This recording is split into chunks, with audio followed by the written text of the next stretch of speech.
I'm very happy to present Enrico Cirelli, a good friend, and a researcher in late antique Christian and medieval archaeology and associate professor in archaeology of medieval Europe at the Department of History and Civilizations at the University of Bologna. His main research areas cover late Roman and medieval urbanism, fortified settlements, monastic landscape, castles, archaeology of production, and material culture. He directs archaeological excavations and surveys in Italy and Croatia, and participates in other international research projects in Malta, Spain, Albania, Palestine, Jordan, and many others. His book, Ravenna, Arqueologia di una città, has got the Oton Asia and Ricardo Frankovic Prize in 2008. So thank you very much, Enrico. Thank you very much for this invitation. That is a very good occasion to me to even come back to this topic, because putting together all the data just to have a main square of the suburban in late antiquity Italy. I even learned new things, and I'm trying here to figure out with you what I put together. I am really sorry. I put something like 100 slides. I will try to synthesize in half an hour what I wrote, but I guess if we will have proceedings, I can even get deeper on it. So what I think normally is that between late antiquity and the early Middle Ages, wait a second, I can have this for instance, okay. The concept of suburban can hardly be distinguished from the one of the herbs, as anyone said until now. After the idea of pomerium had begun to be dismantled with the end of the IV century, from the sacred value to that of the territorial border, even the construction of the walls, the city walls, no longer distinguishes the topographical terms of the urban settlements. At the same time, ruralized. From the countryside that begins to extricate itself also physically and fiscally from the strict role of legal dependence on the cities. So in this today lecture, I will talk about different cases of North Italian suburbia, referring both to successful cities, which is in exceptional cases increases, more normally maintain or slightly reduce their size, and to cities increases, abandon, which disappears or are reduced to villages or fortified villages, and to newly founded cities, which from fortified settlements take on an urban or semi-urban structure, or from suburban areas become cities. But the same principle can be observed throughout the Roman world, the rest of the Roman world. I will also try to better define the concept of extended cities in continuity with the suburb, the suburbium, as that happened in the early imperial period. In many northern Italian cities, defensive structures, built largely after the end of the 3rd century, but especially between the 4th and 5th centuries, do not seem to constitute an insurmountable boundary for the extension of the urban topography and for its development. The city walls constitute physical restriction on the settlement, but do not restrict in the unity of the city with its suburb. It cannot be said that what is found inside the walls was conceived as a city, and what was found outside did not belong to the urban settlement. And many centers developed outside did not belong to the urban settlement and constitute new centers of urban aggregation, orienting the development of entire neighborhoods or generating new small settlements that are also defined as real cities. The most obvious case is Rome, as you can imagine, with the Vatican suburbs, but also St. Lawrence and St. John outside the wall, and other peri-urban religious and buildings. But the same happens in several other Italian cities, such as also Ravenna, with its suburbs of Caesarea, and the other suburb cluster that becomes a new real city, a city without bishop, at the beginning of the 5th century. So now let me show you some cases. I move just a moment what I had to written out with you, but I had to ask to the president to give me the last 5 minutes because I have to make some conclusion I written, so I want to conclude. But I cannot arrive with the telephone. So I start with successful cities, and just a frame of the northern Italian cities with all the distribution, what we have, and normally was described as a moment of very crisis of the cities, and what we assume after war patents, I mean. But we assume that, in fact, most of the cities continues to be well urbanized, and very small cases of the cities are abandoned. Small cases are contracted, I will see, and new cities becomes, as I said before. This is the cities that were abandoned overall in northern Italian, northeastern, so in Piemonte, where the economical relationship with the territory was totally put out. And that was because overall this city was in fact just an attempt to show the power of the Romanity, but it was not really an essential role of juridical and of the control of the fiscal estates. That's the reason why most of the time these cities were abandoned in the Northeast. And the new cities, overall close to the North Adriatic coast, that increase with even new economical role, even connecting the Adriatic and the Mediterranean Sea with the Carolingian world. Starting from the main successful city I was studying, I started with Ravenna. That was very interesting as a case of the use of suburbs, of suburbium. It was a very small city, respect what we have, a city in Roman time with all the stuff the Roman city had to have, so like the forum, amphitheaters, and all the stuff. But in fact, what rest of the city is very small. We have a very small part of the Roman city. And this city, at the beginning of the 5th century, for the imperial choose to become imperial see, so the capital, of the Western Roman Empire, became 5 times wider of what we had before. So the city became much more rich and grew up. This is what mostly remained of the Roman city, apart from domus, small part of archaeological remains under 4 meters of layers. And we tried to reconstruct this landscape, the urban landscape, with technologies.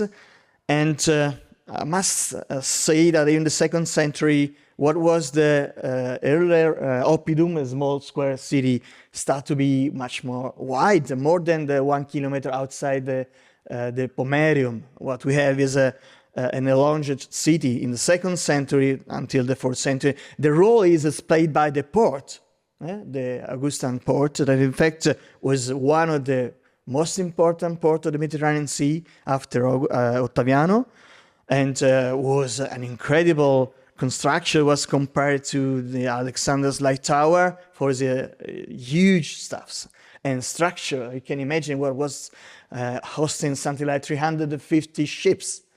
We had this discussion, incredible. But what we are lacking in evidence is that this port is still not found. We don't know where it is. We can say, yeah, virtually we know where it is. No, we don't know exactly where it is. Yeah, just a proposal I made some time is that is outside the Golden Gate. The Golden Gate, remember Constantinople as all the Theodorician program do. So we have really a good approximation of what this page was. A wide port, so also the suburb around this part was totally included in concept of city. And here, what we have at the beginning of the 5th century, the port is dismantled. So we have written sources that say that was totally abandoned at the beginning, between the after the 5th century, but at the end was totally dismantled. And 6 new ports are known all around the city and all over the rivers. So it's much more complicated because from the one big port, we got 6 early medieval, late antique, if you prefer, ports. What happens also to the urban structure is known. There's a totally changing inside also the monumental buildings, the big late Roman objective, also the imperial patronage, like the imperial palace that at the beginning of the 8th century became something like a place of spolia, with timber houses built over the magical Tedrician structure, and also the landscape of this wide area of the city becomes a place where start houses, aristocratic houses, with the characteristic of the Italian early medieval house, like 8th and 9th century in the Carolingian places we know better, like this case very well documented by archaeology and compared for its structure and for its materiality to what happened in other early medieval cities like Rome. Also, the investment of the aristocracy is in building of churches. That is great in the 5th century, like the big church of the emperors and Galla Placidia and all this on. But the last chance, the last swan sing, as we say in Italian, I don't know if it's in English, it's good. Il Canto del Cigno is this church over the building of the palace, that is San Salvatore at Calchi, so the gate of the imperial palace. We have a reconstruction, what is still now considered the imperial palace. But for me, what is very interesting in relationship between the urban spaces and the suburban is also that in the 9th century, and at the beginning of the 10th century, when the emperor, the new German emperor, wants to build a palace, is not making this palace inside the city, so inside the city wall, but in the suburban. We don't know also this building, very important building, where it was. We have a description. We know it had apses, a lot of structures, shrines, and the emperors also in the 10th century make a gift to this place and visit like a huge G20 of the European contemporary world. So all the European aristocracies come to Ravenna to decide what happens, what you have to do also with the bandits, with pirates, with Vikings, with whatever. And here they do, not inside the city, not close to the bishop palace, that was still very well maintained. It's still one of the main bishop palaces still preserved in Europe. But in fact, they decided to stay outside a new palace, so in the suburban. That's a great stuff also, thinking what is the relationship with the city and the suburbs. In this moment, also the church has a new investment with the small private chapels and inside, close to the domuses. And these domus are not only called inside the city wall, but also outside. What had in written source and in the bishop charts, we saw that they're not called, like normally we are called ville, but domos. So still the name that we consider to be attributed to what is the urban residences.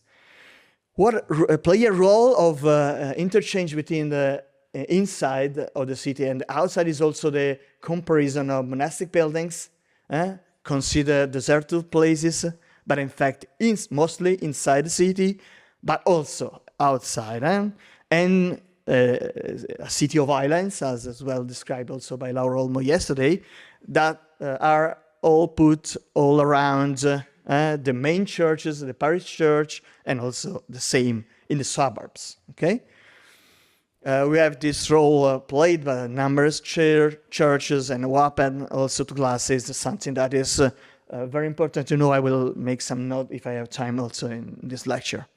But comparing to other cities, another city that became wider is also Milan, Milano, Mediolanum, with the late antiquity it becomes a wider city. So comes to the suburbs and put together with the imperial place, also suburbs, and with the city walls, doesn't contain what are the patronage of the aristocracy that built also numerous churches outside the suburbs, and these churches attract people, attract houses, attract also productive activities. And the same happens to another very important city. There was a small Roman city like Ticinum, Pavia, that becomes, because of the king's choice of the authority of Theodoric and later the Carolingians, the capital of this Regnum Langobardorum, also with Lombards. And you see what happens to the position of the palace inside the city, but also the permanence of Lombards aristocracies outside. This happens creating new nucleus of aggregaciones outside the city walls. So see, with the monastic places, the king palace, see, well, not positioned, but we know the area, but not many archaeological evidence, and the suburbs that grow also with monastic investment inside. Seeing a pattern that we saw also for Ravenna, that these cities, like Ravenna and Pavia, Ticinum, are cities that totally eat what was the Roman city. So we don't have many archaeological evidence, and all the cities really totally, absorbed by this new construction. I go further with these examples, moving to Verona, another great city, Roman city, that with the construction of the and reconstruction also in the medieval period of the city walls. In fact, what is outside is not really religious complex, but also artisan and productive quarters that move the greatness of the city. That is still think like a great city, like poems in the 9th and 10th century. I'm not sure it's going on, but it's okay. Move to Piacenza, where we have more archaeological evidence of what happens in the suburbia, where we have a lot of late Roman evidence of houses outside where the city walls and religious complex and funerarial complex. So attract a new movement of this place around the city and not only inside the city. Mantua, same case, much more complex in this Virgilian city, very well positioned and very known in the Middle Ages for great Renaissance monuments. This great city, in fact, in the late antiquity, has a lot of evidence that comes outside what is considered the urban landscape and moving towards southwest with new construction of churches, houses, also locande, so like a place where people can also stay close to the road, so with archaeological evidence.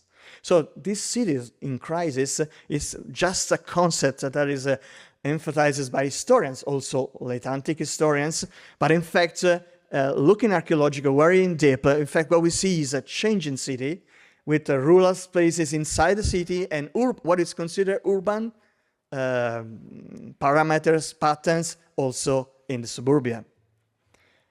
Bergamo, going towards this list of important Roman cities that continues to be in the same position, has a Lombard investments all outside the suburbia and houses and estates that are also facing the Avar conquest, not inside the city walls, but outside. So this is a city that maintains the relationship for what was in the Roman period and in the early medieval. Much more complicated and investigated, I must say, but great archaeologists like Gian Pietro Bergiolo and other in Brescia, with the discovery also of what was the model of different timber houses that that happens also to be inside the city, a city that grows up, respect what was the concept of the Roman Brixia, and the relationship with this, as it happens in all the ex-Roman city, the comparison of a lot of cemeterial area, also inside, but not only close to the religious building, but also houses. That's interesting because it's not really understandable what was the relationship with what was the house and the burials, here very well represented in a sunken house found in Santa Giulia, but also aristocracies inside what was the monumental buildings of the city, like on the theater, on the scene of the theater, building houses with porticos like in the Roman model. So another example, moving to another important city that was a small Roman city and continues also in the Middle Ages to be a small city. We read Paolo Diacono say that is Castrum vel potius civitas, or civitas vel potius castrum. So they don't know if it's considerable like a small, a fortified village or as a city, but in fact, what we have here is a legal city, a legal Roman city, a very important place of the Duchy of the Lombards, with city wall very well built. But what we know in the 9th century is that when Avars come at the beginning of the 7th century and destroy the city, most of the Lombards are not inside, but outside in the suburbia. They live in the countryside and they're close to the city, but not in, so they're not able to protect the city walls because they're outside. So this is a concept that we have also to consider when we are moving to what is the concept of the Roman and late Roman suburbia. And another very important in the Middle Ages city like Genoa, that is incredibly parva civitas, like Toletum, if I remember well the use of the words by Vitruvio. And in fact, what we have is a big medieval city that increase on the small Parva Roman city, using the suburbium that was created since late antiquity with churches outside and the castellum, where also the bishop palace is grow close to the Roman wall, but outside, moving to an 8th and 9th century city wall that becomes a bigger city. That's what we have as an evidence of the fortified palace of the bishop and the great idea. So I'm not going towards all what the sample are, moving also to Regium Lepidum, Reggio Emilia. And here, the same pattern, so just move quickly. We have much more archaeological evidence of what he have in other Roman city, but in fact, the pattern is the same. And Vercelli, you see the small Roman city with the Bishop Palace built close to the city walls, and the new city walls built by the palace, but you see the relationship between what is late Roman and early medieval outside the city that after, in the 11th century, becomes the huge city. Okay? Different cases, different samples when a city becomes a village, and we have some cases, as I say, that is moved by economical reason, mostly. And we have, I just put a list. The main case for me, the most interesting, is in Piemonte, was the city of Pollenzo. You see here the Roman city with monumental buildings. What happens with a fortified village, or just a fortification? We don't know exactly. It's called castrum, but we don't know what it means in this moment. In the 7th century, and after moving to a smaller village, and another also village inside the amphitheater, but also the houses outside in the suburbium, the 10th to 13th century village. Padua is a case of abandonment, of a city that doesn't contain what was the intent in the late Roman and in the medieval period, and the city moved to another, and also the citizen and the city and the bishop moved to Monselice. That is a case of a small fortified village that with this new people that comes inside become a city. And the same happened to Castelseprio, Sirmione. Last case I will show, and then I move to the conclusion. Is Ferrara. This is a new city. It's a new city. We have a small archaeological evidence.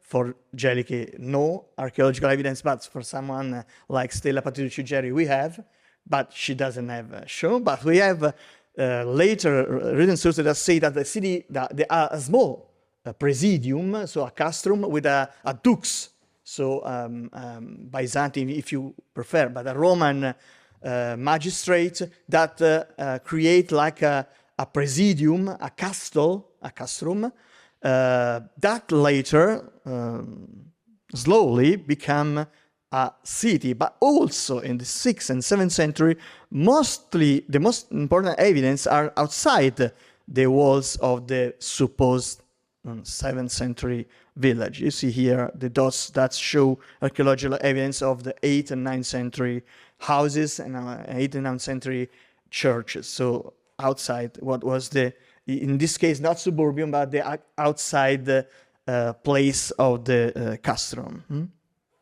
Same happens to Copper Capodistria, and obviously to Classe. I don't have here the time to show all what we got from this very important archaeological discovery where I worked something like 15 years, but I hope you saw something in the literature. I wish move on the end and just reading some conclusions on what I decided to see, just showing some of the picture.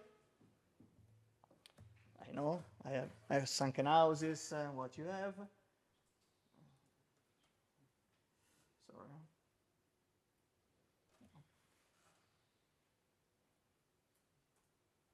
Once. Okay, I also can stay here, but I mean, just giving some impression of what was the excavation. I know you already read about it. I hope so. So I moved to Live or Let Die, and okay, Rough Bridge and so on. So the evolution of the suburbia, of the cities, and it's closely linked in every age to the fate of the center, as all the Italian cases I showed demonstrate. This means that each one must be studied in its specificity, even if some characteristics take on more general meanings. Between the end of the 3rd and the 5th century, the beginning of the transformation of the suburbia originated with the construction or reconstruction, in some cases, of the walls, the city walls.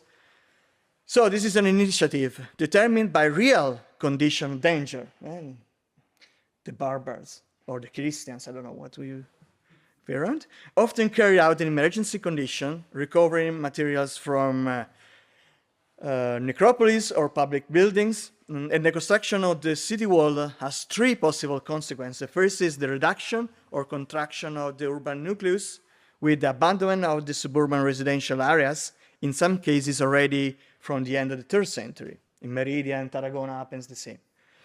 Or in the 4th century, in addition of the case of Verona that we see, and we focused on, we can remember also Arles in France, I don't know. And sometimes the productive activities located in the suburb, in suburbium, as in the example of Verona. A second case is the splitting of the urban nucleus, so the moving of the urban nucleus with the castle, the fortified village, built in the suburbium, as the case of Polenzio and other stuff, such like this in Copper. Third case is the reduction of the city to a castle which leaves a large part of the ancient city outside, as in Opitergium Oderzo. How much time I have more? 5 minutes. Perfect, 5 minutes. 2 minutes, okay.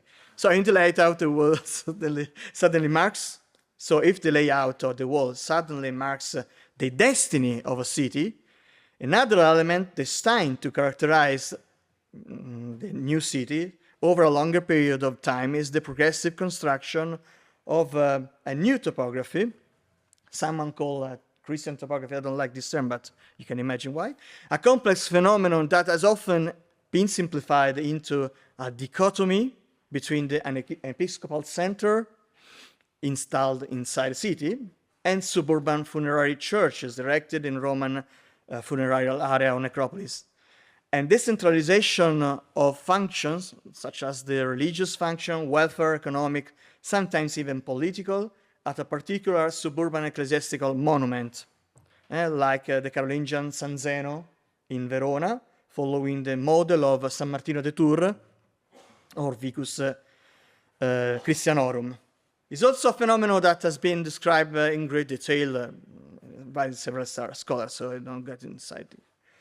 If these two aspects, the construction of city walls and the construction of churches in the suburban, are the most visible form from a material point of view, and the historiographical discussion has so far mainly focused on them, other variables, other patterns are nevertheless at play in transformation of the suburbs. So the main ones of which seem to me to be relocation of productive activities within the wall, both because following the phenomenon of restructuring and abandonment, there is enough space to carry them out, and because within the walls, there is no longer an exclusive public and residential function, for instance, for the elite. And second is the entry, like zombies or the burials into the city, a complex phenomenon that has multiple motivations, sometimes linked to the burials at Sanctos in the urban churches, sometimes to the burials of individuals in their homes, in the houses. Both of low social rank, possibly servants, I don't know, and aristocrats in the palaces and mausolea. In certain cases, to the availability of open spaces in a disjointed urban context. This aspect, so the production, the funerary areas, made the concept of the city less distant from the suburb. And I wish to thank you very much for your attention. Thank you very much for three illuminating presentations. Pilar, if you don't mind, I have one question for each participant. For Francisco, it's a very specific question. It's about the chronology of the glass production center in the necropolis area. So when does it start, and do we know when it starts and when it ends? For Nikos, looking at these wine production areas, I started thinking about Caroline Goodson's book, Cultivating the City in early medieval Italy, and her argument that these gardens within the city are parts of family identity. It's not just an economic unit, but it's a whole social institution.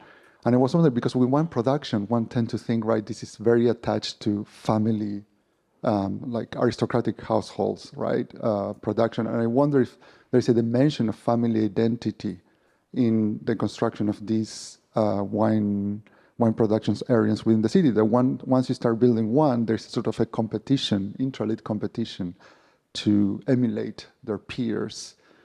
And for Enrico, when you made that comment about that G20 meeting in Ravenna, I was thinking all these aristocrats might have come with their entourages, right, with a large number of people, which makes more sense to stay outside the city walls than inside the city walls. But also these are armed entourages, like people with weapons. And I wonder if, in general, more generally, the presence of aristocrats outside the city is not just a decision of the aristocrats, but also a push from the city dwellers to keep people with weapons outside the city walls. They could be very useful during wartime, but during peacetime, it's better to keep them outside. Thank you. So, Francisco, please. Bien, puedo contestar en español, a ver si consigo. Lo hablabas de los de fuera de la ciudad, ¿no? Es que tenemos fuera de la ciudad y en zonas que estaban también abandonadas en la ciudad, en los edificios de espectáculos también tienen estructuras, como yo dije, que fueron abandonados en el cuarto y ocupados. Esencialmente, las fechas son entre lo quinto y lo siete que tenemos esos centros de producción. Después, no. No sé si tienes algo. Enrico, no, Nico, sorry. No, yes, thank you very much. So regarding the wine making process, you're right, and this is something to consider. So it seems that all our installations, they are part of a household, and we can archaeologically construct how these early medieval houses, I mean, these would be the ground floors or semi-basements, and on top of it there would be a mud brick upper floor where the living quarters, one or two floors, probably one, would have been. So actually during excavation what we find is all the possessions of the house having fallen inside these basements. Our idea so far has been based on the thing that most of them, they are wine presses of this press and screw type, this Vitruvian style. And the thing is that these are a considerable investment, so it's much more, I mean, we believe much more than to serve the household needs. Generally, what we know from late antiquity about this kind of wine presses, we can say or we can estimate the production, and the idea to invest and make this is because you use it constantly. There's also another technical feature, might be too special, but in this late antique winemaking, a big discussion is about the pressing vats and the collection vats. So usually in smaller scale production, you would have larger collecting vats because the grape juice would stay there for a week or two, according to the rules. The problem in our case, it's very small because immediately it's been transferred to somewhere else. So we have tried to estimate a possible production based on the size and based on this number of days, and we believe that there is an opportunity going on. So we're going back to the economy, that for some reasons, maybe connected with the geostrategical, the reorganization of the administration, and what happens. I mean, there is a nice article on that. It seems that from the mid-7th century, the army of the East moves, I mean, the defeated army of the East, after the Arab defeat, moves from Judea, Palestine, Syria, to a more area of Amorium. And maybe this army needs to be fed, needs to be provided with wine. And all this wine used to come up to the 6th century, up to the Arab conquest from Gaza and from those areas. So new areas are being now trained to produce. So we believe there is this opportunity, and you're true, all these are private ones. So probably the private sector comes and invests to tap on this income, secured by bots from the state. That's the thing. Maybe. Thank you. Yeah. I don't know if you. Bravo. So now I don't have. I'm sorry if I gave the impression that I mean that aristocracy were living outside the city. In fact, Lombard aristocracy are supposed by Paolo Diacono to live outside. This, I guess, is an excuse that he used because the city was destroyed by Avars. So he say, well, it's like this because the Lombards were outside the city. But in fact, what I guess is that they didn't care where they had to decide from inside or outside the city. And the city is not considered only the city inside the city walls, but also a wide conception. It depends from the orography or where is considered a city. So in fact, this is what I believe is not, I'm not sure it's like this. I want to discuss with you this. But in fact, in city like Ravenna, with all the river, the lagoons, the valleys. In fact, the 1 kilometer, 1 mile all around the city is impossible to maintain because, in fact, there's sea and all that stuff. So it's a wider construction. And also, if it's 4 kilometers by the city walls, the suburbs of class becomes, in fact, part of what was considered the same city. But after, as it's also considered by the citizen of class, become a total new city, with is a numerus, so it's exercitus of classiaris, not in the same, but it happens after the 5th and 6th century. At the beginnings, they were considered the same unity. And I guess it was impossible for the Roman law, also in the 6th century, to move arms inside. But time changes and possibly it's different later, but we don't have evidence. I have a question considering what we were discussing yesterday with Lauro and Damian. And it's something about that you have just said, but this question is more for you. Do you think it's possible to calculate or to make an approximation of the size of the suburbium of Amorium or Braga? Because in some way Enrico answered about that, but I would like to know your opinion about this possibility to calculate, or if you think that is impossible in the current situation of the knowledge. Well, in the case of Braga, it's not very easy because, as I told, the specific characteristics of the growth of the city doesn't allow to have make an approximation or no? Not very easy. You know the existence. We know the area approximate from where we think there are remains of those periods, but we don't. We can't perceive in all that area if it was a continuous or if the specific differences. The continuity is impossible to see if there is a continuity. Yes, we could do that approximation,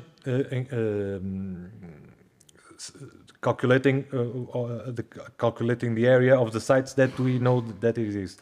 But as we don't know the specific characteristics, we cannot assure that it's a continuous or not. And Nikos, in your case? Again, it's very difficult, and we don't have much of that evidence. I mean, what we can definitely comment upon is that it seems that the suburban uses, let's say better, are more visible in late antique times, and then in the early Middle Ages, contrary to the general narrative, we have a concentration in the city, maybe for security reasons. So the most densely populated time of the city is the 7th and 8th century. We see it inside and we see what's happening immediately outside. And then when maybe the great threat ceases to exist from the 10th century on, then again the country land becomes much more populated and everything is much more evident outside the city. Please, Sabine. One moment, Sabine, because they will give you a microphone. Just one question concerning Braga. You classified Dume as a monastery. What are the arguments right now? Because so far as I know, it's not so already decided that there has been a monastery, or yes? Well, the documental sources seems to make us assume that Dume is a monastery or could be a monastery. And we have a confirmed cult building and the occupation of spaces. Not entirely the plan of Dume, but crossing those data, I think at least we can assume the hypothesis of being a monastery. It was, no. You don't think it is a monastery? But it's a hypothesis. Yes, it's an hypothesis, of course. Of course. Okay, thank you. you.